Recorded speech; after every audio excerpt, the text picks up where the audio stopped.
வழக்கு நிலுவையை காரணம் காட்டி திருப்பரங்குன்றம் தொகுதி இடைத்தேர்தல் அறிவிக்கப்படாததற்கு அதிருப்தி தெரிவித்துள்ள உயர்நீதிமன்றம் வரும் வெள்ளிக்கிழமைக்குள் தீர்ப்பு வழங்கப்படும் என்றும் தெரிவித்துள்ளது.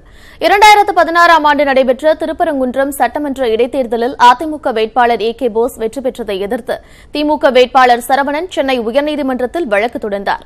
அதில் அப்போலோ மருத்துவமனையில் சுயநினைவில்லாமல் சிகிச்சை பெற்று வந்த ஜெயலலிதா வேட்புமனுவில் கைரேகையிட்டது தொடர்பாக சரவணன் தரப்பில் கேள்வி எழுப்பப்பட்டது. இந்த வழக்கில் தேர்தல் அதிகாரிகள் பலர் நேரில் ஆஜராகி சாட்சியம் அளித்த நிலையில் கடந்த ஆண்டு அதிமுக எம்எல்ஏ ஏ.கே. போஸ் மாரடைப்பால் காலமானார். அவரது இறப்புச் சான்றிதழ் நீதிமன்றத்தில் தாக்கல் செய்யப்பட்ட நிலையில் வழக்கை விசாரித்த நீதிபதி வேல்முருகன் தேதி குறிப்பிடாமல் தீர்ப்பை ஒத்திவைத்தார்.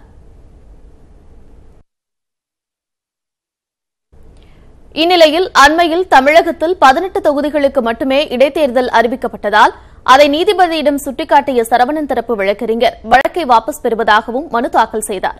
இந்த வழக்கு இன்றும் மீண்டும் நீதிபதி வேல்முருகன் முன்னிலையில் விசாரணைக்கு வந்தபோது வழக்கின் தீர்ப்பை நாளை அறிவிக்க வேண்டுமென திமுக தரப்பு வழக்கறிஞர் வில்சன் கோரிக்கை வைத்தார்.